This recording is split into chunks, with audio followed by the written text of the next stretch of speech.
What's up, guys? Dolly. As you can see, I am in Fruitland, Idaho. I'm at the splash pad that we have been hearing so much about. Now, this is the splash pad behind me that little Michael Vaughan, he loved this place. Him and his mom and his dad, they used to walk down this path we see behind here to get to this splash pad.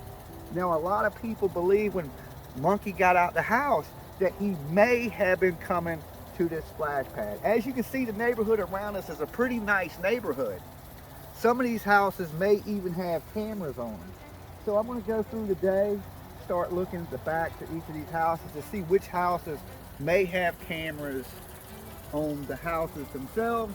And we're going to take this, I'm going to take a walk down this path and just get a little look at the terrain and everything, what little Monkey may have gone through to get to this splash pad. All right, guys, here at this point, this is the park, this is the splash pad. This thing kind of goes in three directions. So let's just say little Michael made it out here. He could have went off this way, which is a path that leads into the neighborhood. Also a path this way, which we're gonna walk and see what's down here. Down here, we see it ends at a gate, and that is a basin area. Okay, we will check that out in just a few minutes too. But let's take a walk up here and let's see where this trail takes us right here.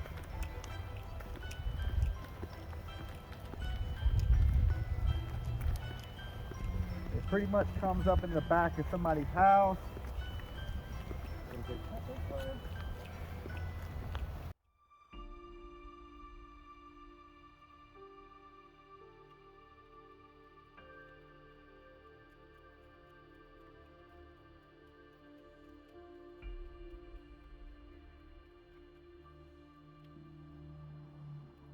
So it appears that this takes us right out to the main road, but it also brings us to a little bridge that goes underneath the main road.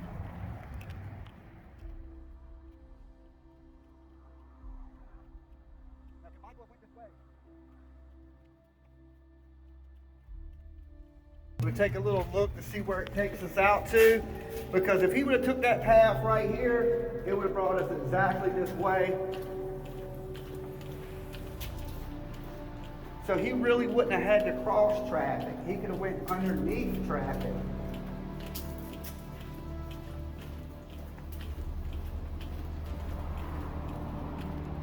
Sewer systems.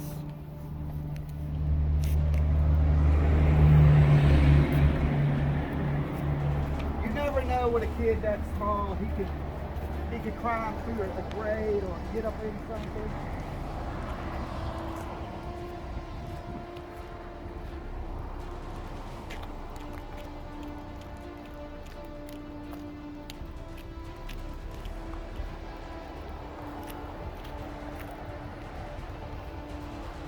As you can see, it takes us right on the other side of the interstate from Michael Vaughan's house, from the splash pad. So this way just leads us across the main intersection, which, I don't know, it seems like if a small child was to come this way or try to cross that intersection, people would see him, or maybe even hit him, which would cause an accident. Of course, they would know he was there. So I don't know if he came this way. Not sure, but if he did come this way, like I said, he didn't have to cross the traffic. He could have went under it. All right. Once you come down from the splash pad, we hit this area right here, which is gated, no motor vehicles, no camping. So far, it's been a nice trail. It looked like, Monkey could have just easily walked right on down it. But when we get to this point, which he would have had this way is the way he would have came from, you look at the terrain and it is crazy. Steep hills, a lot of brush, a lot of covering, and this just does not look like somewhere that a little kid by himself would cut through. Now, as you can see, the houses adjacent to this area have a bird's eye view of this whole opening. Not only that, there's a house that sits in the back corner over here. That's 2-story. But he would have had to came down this way, down this path, and around through here. And a young child that age seems like he'd be really scared to make this trek out here by himself. But we're going to continue to search for little Michael Vaughan, search for answers out here.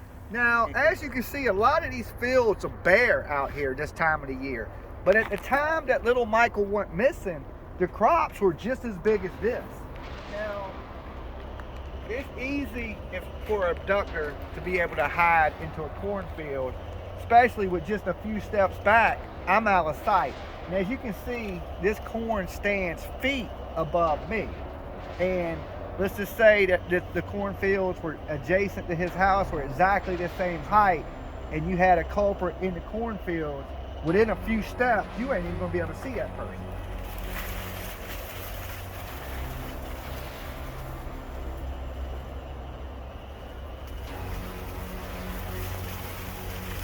So did Michael end up in one of these fields?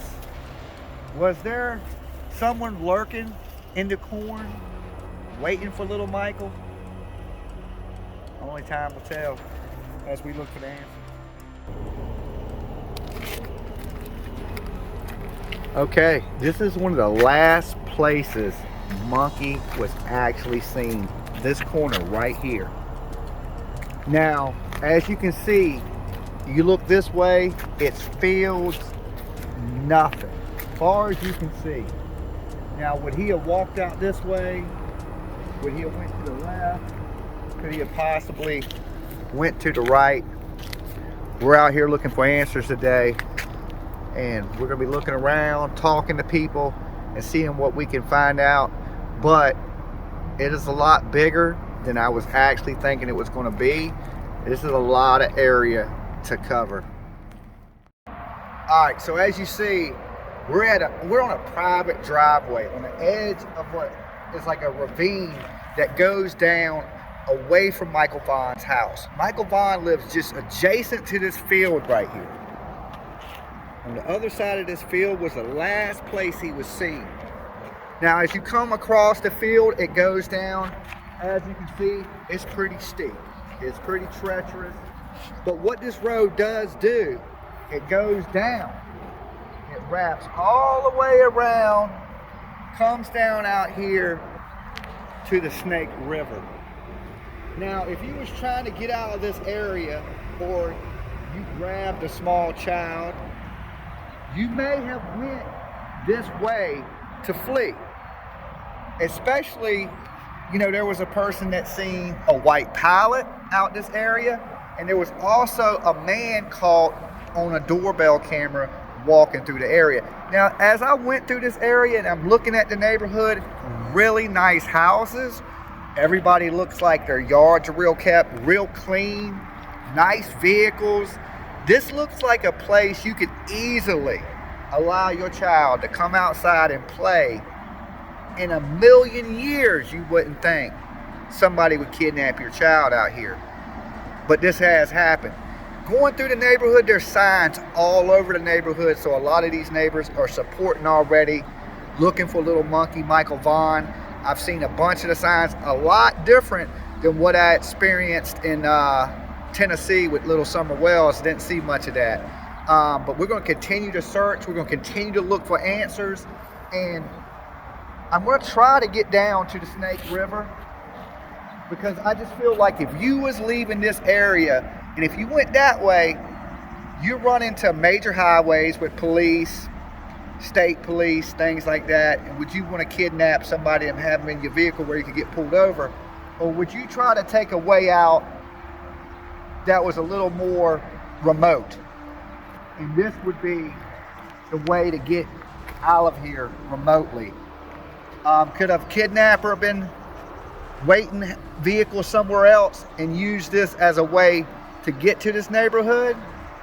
I guess only time will tell as we look for those answers. But we're here in Idaho, and we want some justice for little Michael Vaughan. All right, guys, we're here at the Snake River. As you can see, this is the Snake River. This river runs right straight down to where Michael Vaughan lives. So I've been trying to find a way to access this river. Maybe later today I might pull a Zanime and get out here in a kayak and bring it on down. But we was on the top of that hill looking down, and we could see the foot of the Snake River. And what you're looking out here is actually the Snake River, but Michael Vaughan lives way down there. So we're going to try to find a way to get down there, but on the right side of the bank at the Snake River, where it would be in his neighborhood.